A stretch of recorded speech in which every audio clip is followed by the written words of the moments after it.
فأنا ناصح لإخواني بالصدع بالحق تبيض وجوههم. السكوت في مسألة الحزبية يضرها، فاصدع بما تؤمر وأعرض عن المشركين. سلامي على دماج ورجالها والشيخ يحيى ودار العلم يا سعد بانيها.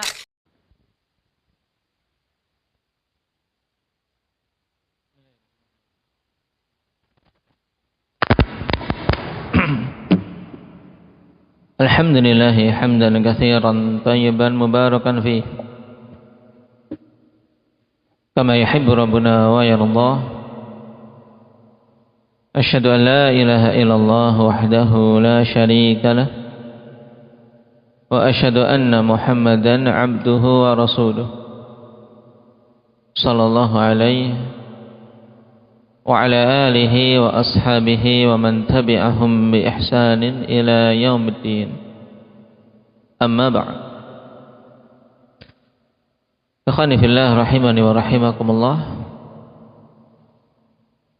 Setelah kita ambil 5 bab yang dibawakan oleh Imam As-Sa'di rahimahullah ta'ala, mulai dari muqaddimah tentang wajibnya tauhid, kemudian tentang fadlut tauhid dan bagaimana itu tahqiqut tauhid, ditambah lagi dengan wajibnya berdakwah kepada tauhid, dan bab kelima yang kita ambil terakhir yaitu tentang tafsirut tauhid. Maka sekarang kita akan masuk pada bab ke-6 sebagaimana dikatakan oleh Syekh pada bab kelima ketika menyebutkan masail. Beliau tegaskan bahwasanya bab-bab yang akan datang setelahnya merupakan penafsiran secara terperinci tentang tauhid. Naam, karena tauhid akhwani fillah yang maknanya berporos pada 2 hal pokok, yaitu nafyul uluhiyah min ghairillah, dan yang kedua itsbatul uluhiyah lillah, an-nafyu wal itsbat. Yang kalau diperinci tentang penafian ini, ini akan sangat luas. Kemudian ketika penetapan uluhiyah juga ketika diperinci tentang sifat-sifat Allah Subhanahu wa taala, ini juga pembahasannya luas. Nah, sekarang kita masuk pada bab yang ke-6. Qala Syekh Muhammad bin Abdul Wahhab An-Najdi rahimahullah, babu minasyirki lubsul halqati wal khayti wa nahwihima li raf'il bala'i aw daf'ih. Bab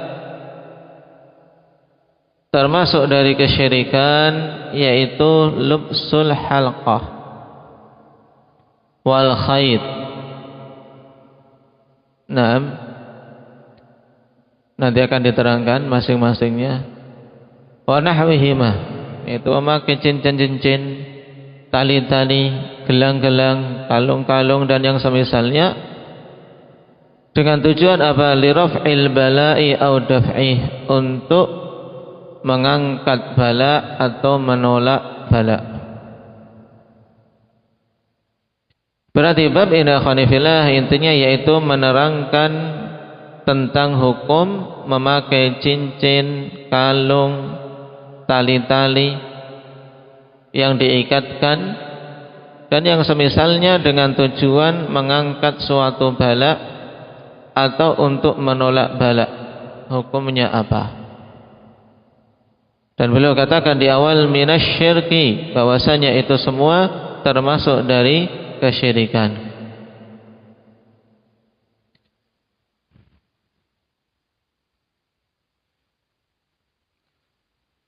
Kita baca dulu keterangan dari Imam As-Sa'di rahimahullah ta'ala dalam ta'liq beliau.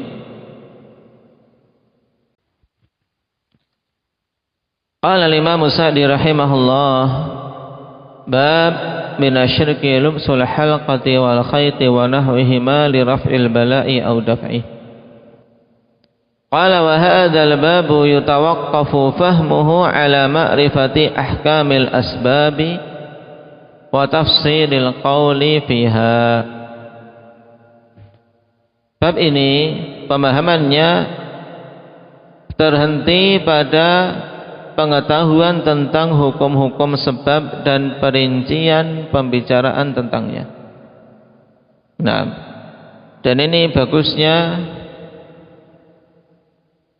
syarah Imam As-Sa'di rahimahullah ta'ala, ikhwan, karena syarah begitu ringkas tapi padat. Nah, pada setiap bab beliau sebutkan inti yang betul-betul harus dipahami.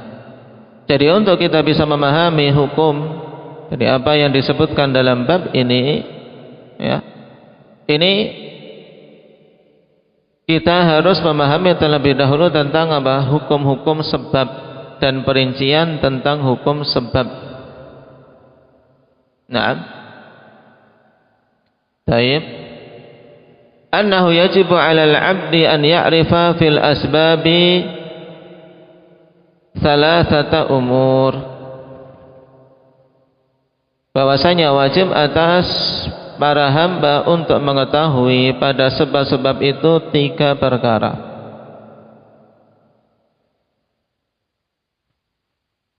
Baik. Jadi pada sebab itu ada 3 perkara yang harus diilmui oleh setiap hamba. Naam.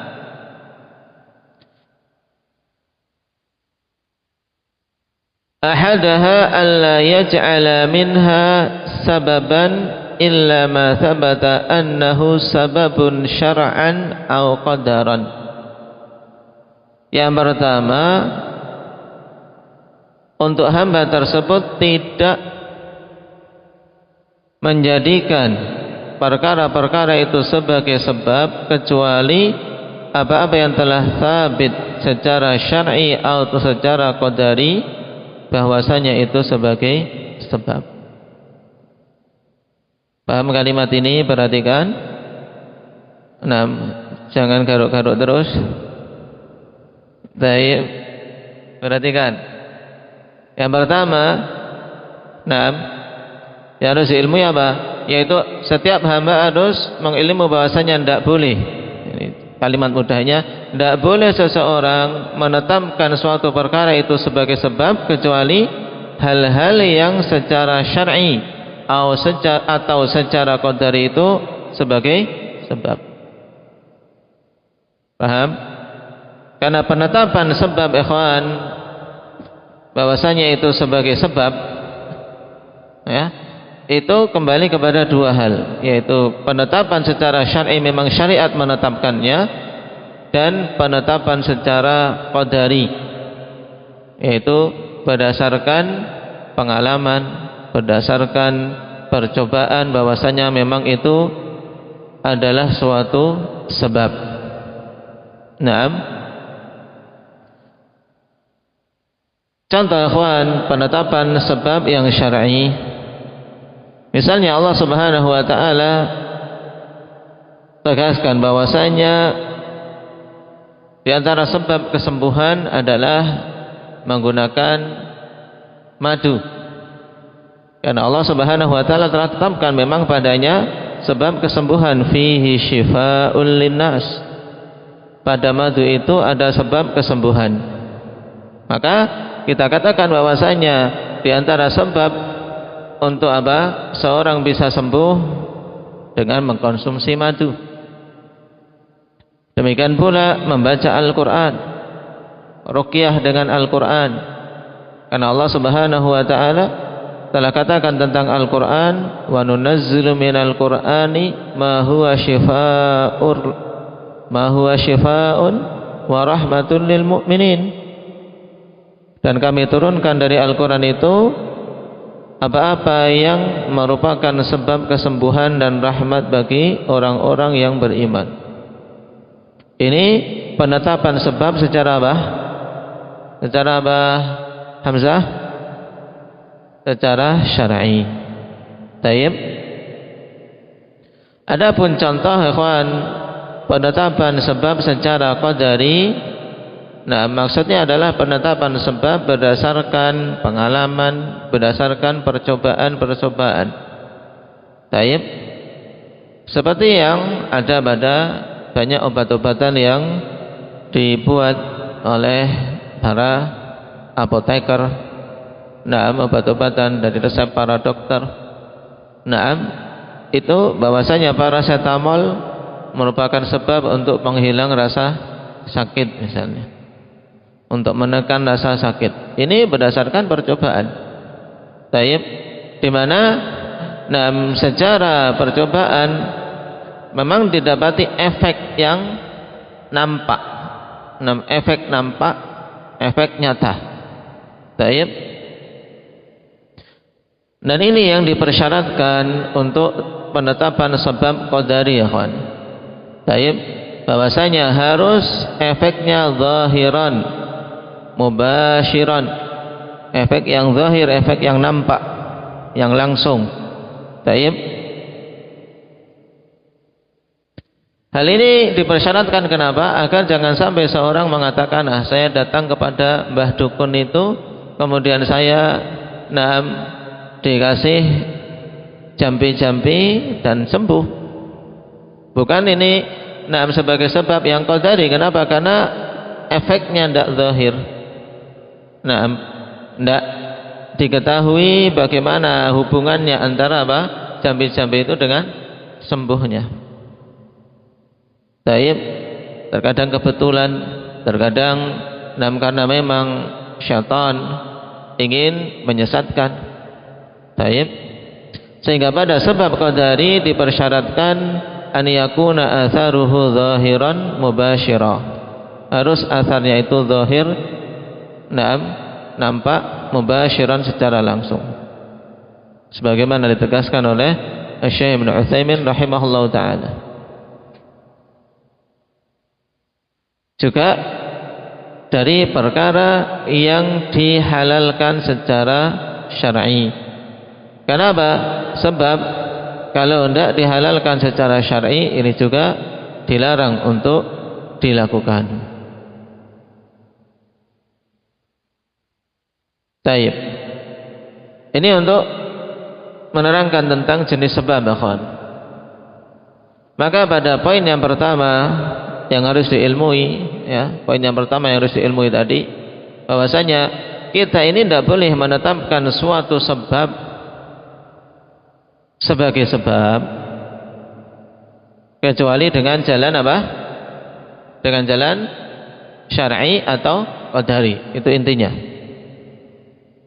Maka kapan saja seorang menetapkan sesuatu yang bukan sebab secara syar'i dan bukan sebab secara qadari, kok ditetapkan oleh dia sebagai suatu sebab, maka terjatuh dalam pelanggaran syariat.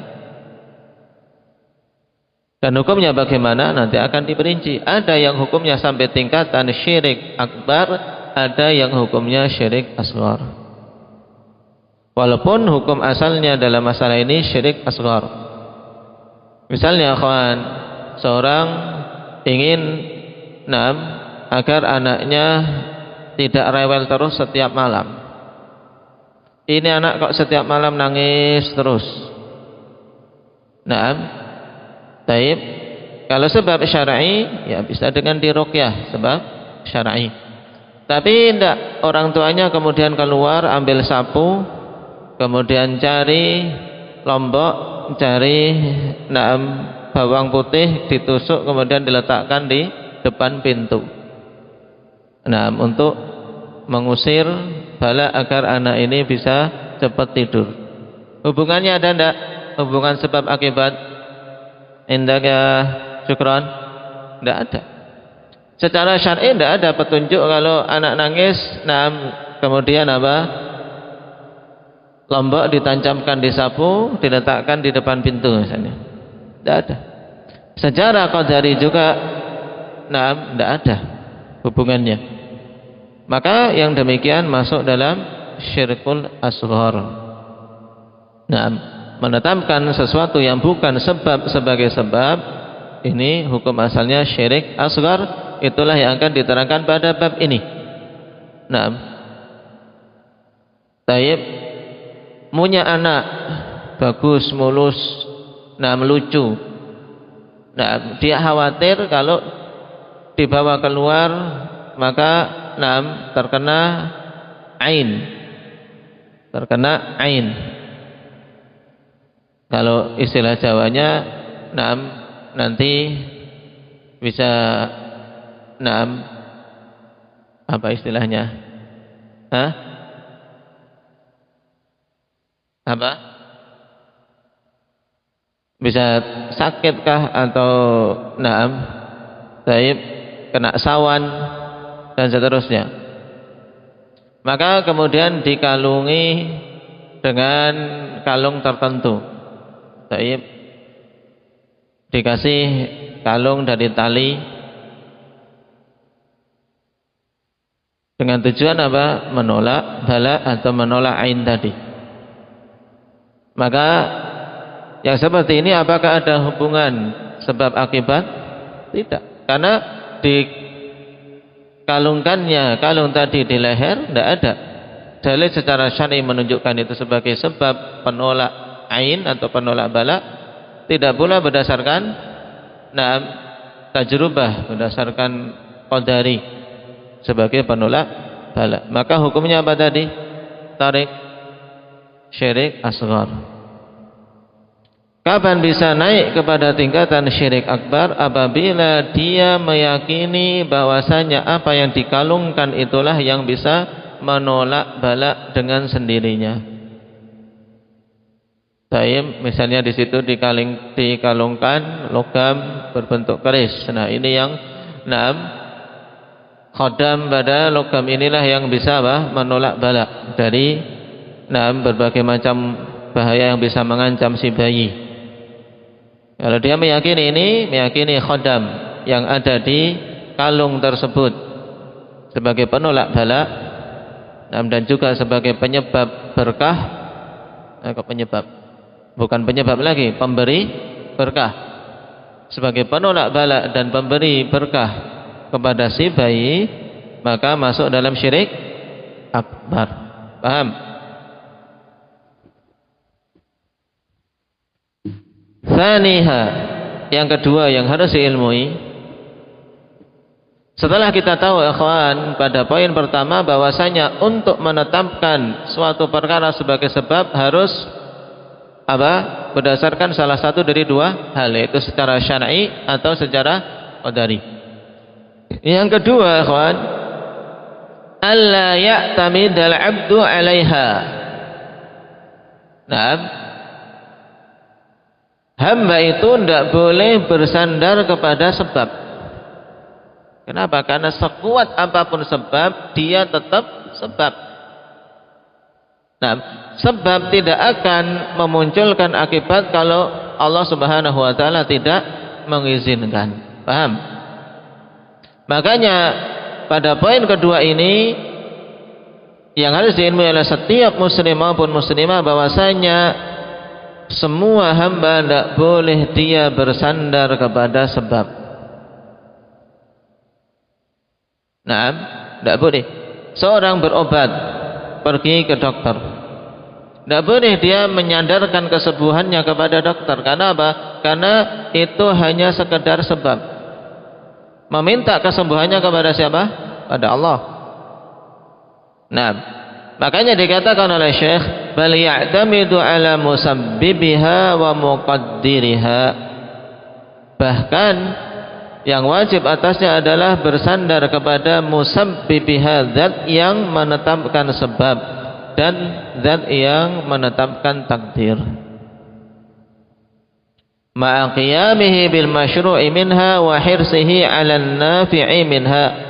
Bersamaan dengan upaya untuk dia menempuh yang disyariatkan dari sebab-sebab tersebut dan bersemangat untuk mencari yang bermanfaat dari sebab-sebab tersebut. Paham? Untuk poin yang kedua. Jadi setelah kita tahu sebab untuk terangkatnya penyakit misalnya. Kita tempuh secara syar'i, sebab itu telah ditetapkan memang sudah minum madu. Atau secara syar'i Nabi sallallahu alaihi wasallam telah mengatakan bahwasanya habbatus sauda nam syifaa'un likulli da'. Bahwasanya habbatus sauda sebagai sebab kesembuhan untuk setiap penyakit kecuali kematian. Dia menempuh sebab itu. Naam, minum habbatus sauda. Sebab syar'i. Baik. Tapi yang kedua ini harus diperhatikan bahwasanya dia tidak boleh bergantung, tidak boleh menyandarkan kesembuhannya kepada sebab tersebut.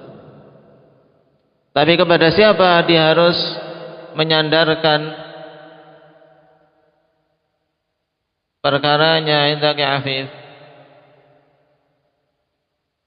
Kepada Allah, yaitu zat yang menetapkan sebab tersebut dan zat yang menetapkan takdirnya. Tapi tetap semangat untuk rutin minum habbatus saudanya ketika ingin sembuh, karena dia tahu itu sebabnya. Kemudian yang ketiga, wasalisaha an ya'lama anna al-asbaba mahma 'azumat wa qawiyat fa innaha murtabitatun biqada'illahi wa qadarih la khuruja laha anhu. Ini juga sangat penting. Setelah kita tahu di poin kedua tadi, tidak boleh kita bersandar kepada sebab, tapi bersandarnya kepada Allah. Yang ketiga, hendaknya setiap hamba mengilmui bahwasanya sebab seberapapun besarnya dan seberapapun kuatnya, maka sungguhnya sebab-sebab itu semuanya terkait dengan qada dan qadar yang Allah tetapkan. La khuruja laha anhu, tidak akan keluar sebab-sebab dari ketetapan Allah. Nah, sehingga walaupun sudah sangat kuat menempuh sebabnya, dia sudah minum madu hampir habis 1 trigen. Kalau memang Allah tidak menetapkan sembuh, ya belum diberi kesembuhan. Cuman dia telah menempuh sebab syar'i. Nah, dan dia telah menunaikan perintah secara syar'i untuk menempuh sebab kesembuhan. Tapi tadi tetap hasilnya kembali kepada Allah, pada ketetapan dan takdir Allah Subhanahu wa taala. Sebagaimana seorang berobat ke dokter pun sudah diupayakan semua cara, kalau Allah tidak menetapkan itu sebagai sebab, menetapkan bahwasanya sebab tersebut mengakibatkan kesembuhan, maka tidak akan sembuh. Wallahu ta'ala yatasarrafu fiha kaifa yasha. Dan Allah Subhanahu wa taala mengatur pada hal tersebut sesuai dengan apa yang dikehendakinya. In syaa abqa sababiyataha jariyatan ala muqtada hikmatihi liyaquma bihal ibadu wa ya'rifu bidzalika tamama hikmatihi haitsu rabatal musabbibati bi asbabiha wal ma'lulati bi ilaliha wa in syaa ghayyaraha kaifa yasha. Perhatikan kalimat ini. Allah Subhanahu wa taala mengatur padanya sesuai dengan yang dikehendakinya. Jika Allah berkehendak untuk menetapkan perkara tersebut pada posisi memang sebagai sebab yang berlaku padanya, bahwasanya sebab mengakibatkan akibat. Paham? Abqa sababiyataha jariyatan ala muqtada hikmatih. Allah biarkan perkara tersebut berlaku sesuai dengan konsekuensi hikmah Allah Subhanahu wa taala, bahwasanya sebab akan menghasilkan akibat. Agar para hamba mewujudkan upaya-upaya tersebut liyaquma bihal ibad, ya agar hamba-hamba ya menempuh sebab. Karena termasuk di antara hikmah Allah tetapkan sebab dan akibat. Ketika diketahui bahwasanya suatu sebab, dari cara pengobatan tersebut secara syar'i sebagai sebab kesembuhan, Allah biarkan itu berlaku. Bahwasanya ketika berobat dia sembuh, minum madu dia sembuh, minum habatus sauda dia sembuh. Agar hamba menempuh sebab itu, dan agar para hamba mengetahui dengan hal tersebut kesempurnaan kebijaksanaan Allah Subhanahu wa taala. Haitsu rabatal musabbibati bi asbabiha, di mana Allah kaitkan akibat-akibat dengan sebab-sebabnya. Wal ma'lulati bi ilaliha, sama. Dan Allah Subhanahu wa taala kaitkan akibat-akibat dengan sebab-sebabnya. Adanya akibat karena ada sebab. Ini hukum asalnya. Tapi wa in syaa ghayyaraha, jika Allah Subhanahu wa taala menghendaki, Allah akan ubah itu, karena semuanya di bawah kekuasaan Allah dan ketetapannya.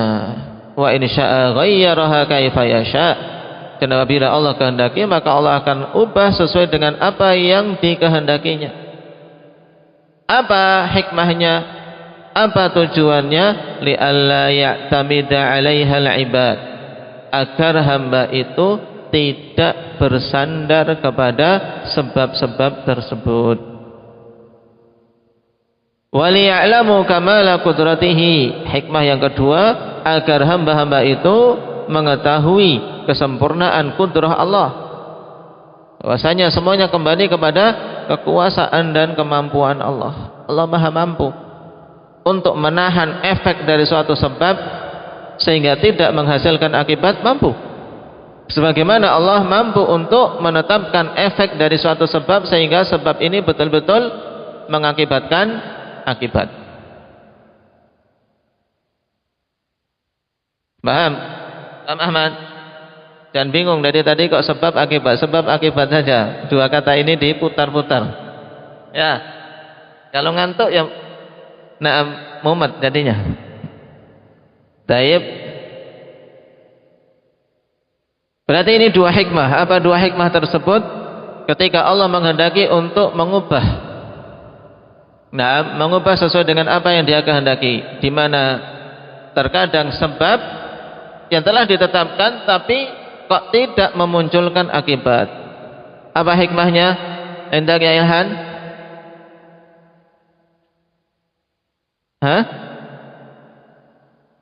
Baik, ahsan. Yang pertama, agar para hamba tidak bergantung pada sebab. Yang kedua, baik, ahsan. Barakallahu fiik. Agar para hamba mengetahui kesempurnaan kudrah Allah Subhanahu wa taala. Naam. Dan ini memang kita lihat akhwan, manusia kalau dibiarkan terus setiap sebab menimbulkan akibat, maka mereka akan apa? Akan bergantung mesti pada sebab. Mesti bergantung pada sebabnya. Baik. Dan lupa kepada Allah Subhanahu wa taala. Sebagaimana terjadi pada orang-orang kufar, orang-orang musyrikin. Contoh paling mudah ikhwan dalam masalah pengobatan.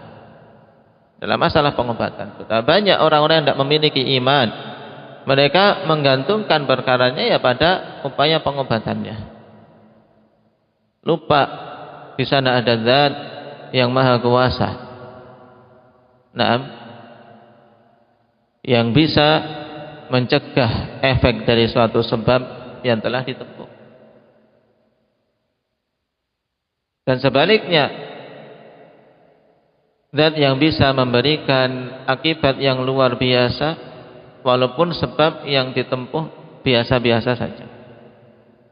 Menurut pandangan manusia, misalnya sudah sakit kanker ganas, kemudian dia karena sudah para dokter putus asa, mengangkat tangan sudah, kemudian dia menempuh sebab yang dianggap biasa-biasa saja. Berwudu, kemudian sholat, memohon pada Allah, meruqyah dirinya, dan dengan sebab itu ternyata sembuh total. Ada. Dengan sebab itu sembuh total. Karena dia telah menempuh sebab syar'i. Dan Allah tetapkan dengan sebab itu hilang penyakitnya. Baik, kita kembali kepada perkataan Imam Sa'di, wa liya'lamu kamala qudratihi, agar manusia mengetahui kesempurnaan kudrah Allah. Wa anna at-tasarrufal mutlaqa wal iradatal mutlaqata lillahi wahdah, bahwasanya pengaturan secara mutlak dan kehendak secara mutlak itu hanya milik Allah semata. Fa hadha huwal wajibu 'alal 'abdi fi nadharihi wa 'amalihi bi jami'il asbab. Dan inilah yang wajib atas para hamba pada pandangannya dan amalannya terhadap semua sebab-sebab, ya, terhadap semua sebab-sebab. Jadi ini mukaddimah tentang pembahasan sebab, akhwan, yang menjadi dasar pada bab yang akan kita bahas.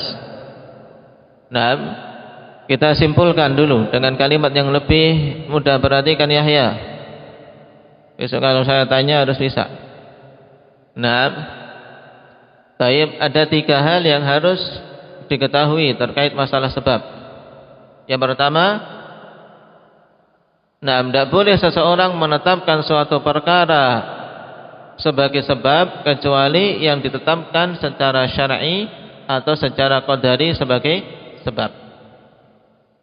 Yang kedua, tidak boleh hamba itu bergantung kepada sebab, tapi yang wajib atasnya bergantung dan bersandar kepada siapa? Hamzah lambung. Kepada Allah Subhanahu wa taala. Baik. Bersamaan dengan kesungguhan dia dalam menempuh sebab. Karena inilah hakikat tawakal. Tawakalnya kepada Allah, tapi tetap menempuh sebab yang disyariatkan. Kemudian yang ketiga, setiap hamba harus betul-betul mengilmui dan meyakini bahwasanya sebab-sebab itu sekuat apapun dan sebesar apapun tetap kaitannya dengan takdir Allah Subhanahu wa taala. Kalau Allah menghendaki sebab itu memunculkan akibat, maka akan dimunculkan akibatnya. Sesuai dengan hikmah Allah Subhanahu wa taala.